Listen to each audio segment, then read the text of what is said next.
Breaking news okuva mu ggwanga erya Izalaili.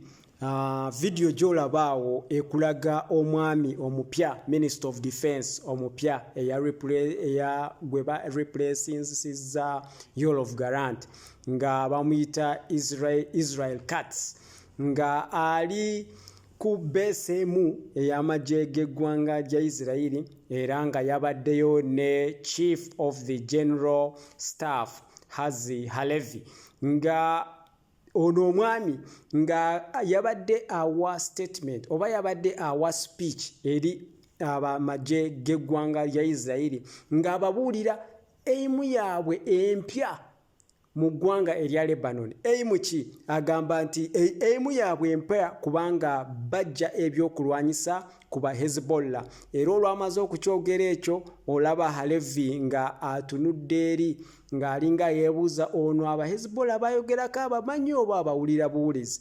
Onfuna bulungi, ngenda kubuulira lwaki. Yayongedde n'agamba nti era amagye geetegeke geetegekera okubanga galumba eggwanga lya Iran. Okiwulidde bulungi? Bino byenjogera byafulumidde ku media, ku mainstream media z'eggwanga lya Izalaili. Era olwakyogedde bw'atyo oyo Halevi neyeetakula ku ttama ng'alinga agamba naye bano abasajja babalaka ki?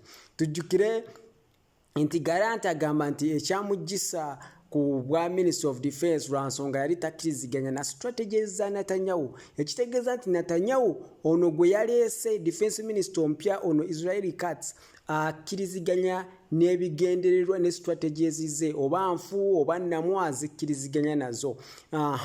Kati Hamas Hezbollah okubanga abagidisarminga ekyo ekintu nno si kyangu, olaba ne government yaabwe yakiremwa. Then ate ogattako okubanga balumba Iran. Kati abo baba baagala kwesaanyawo. Nakugamba nti already eno process government y'eggwanga lya Izalaili gy'erimu eri mu process ya kubanga yeesaanyawo yo ng'ensi nga yeesaanyawo nga yeemalirawo ddala. Saagala tugendeyokko. What was the response of Hezbollah? Hezbollah yabazzeemu etya? Hezbollah yo kye yakoze yafunyeeyo awo zikada. Yafunyeeyo zikada, yafunye ballistic missiles ze bayita zikada nezisindika ku kitebe kya defense oba ku Ministry of Defense ey'amagye. Of course waliwo ne military base mu Kiria base oba kyoyinza okugamba nti the Israeli Ministry of Defense mu Kiria. Era nebanga erina byekubye ballistic missile bagamba nti Abaisirairi bakonfaminga nti ballistic missile ze basindise zasobodde okubanga ziyitamu ne zikuba bye zikubye naye nga bo baclaiminga nti tewabadde damage. Njogera ku Baisirairi baclaiminga nti tewabadde damage naye nga aba Hezbollah bagamba nti Abaisirairi bwe baba bakkiriza nti yayiseemu nebanga erina byekuba. So tageti zaabwe zabadde ki? Tageti zaabwe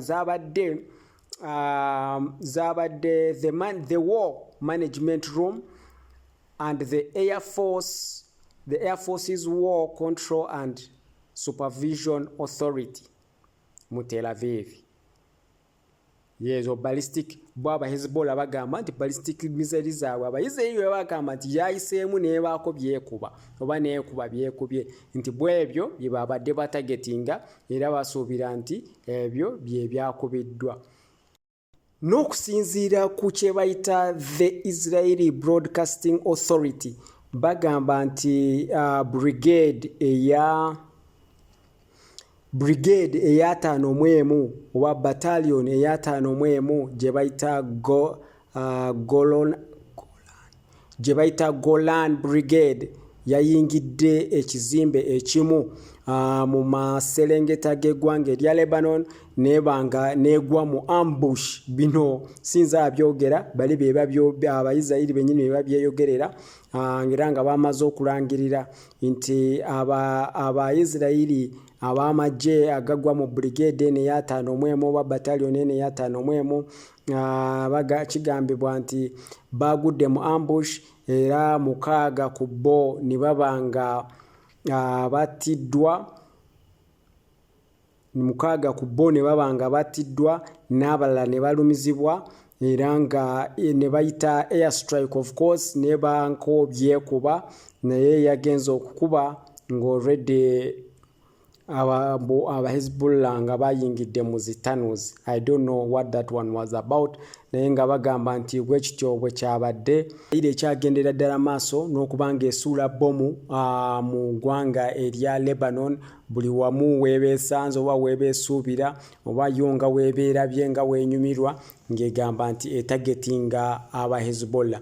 Then tuddeyo wali eri ekya Minister of Defense omupya okugamba agamba nti bagenda kulumba eggwanga lya Iran.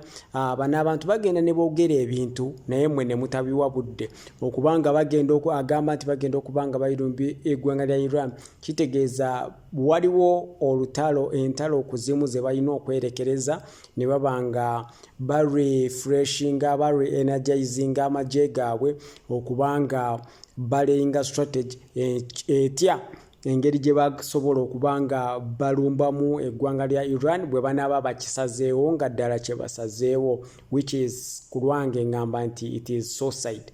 Naye nga yeeyo embeera eriwo nti kijja kubeetaagisa either kukomya olutalo oluli mu Lebanon, kukomya olutalo actually most especially olutalo oluli mu Lebanon kijja kubeetaagisa okubanga balukomya because they are going to need all hands on deck, which means bwe baba bali serious nga baagala kulumba eggwanga lya Iran in the coming days oba in the coming month oba in the coming weeks tugenda kubanga in the coming weeks oba in the coming months tujja kubanga tulaba government y'eggwanga lya Israeli nga ekomekereza either nga signing ceasefire deals ng'ekola ki ng'ekomekereza entalo ezimu z'erwana esobola okubanga emobilizing amagye gaayo okubeera nga beetegekera okubanga balumba mu ggwanga erya Iran.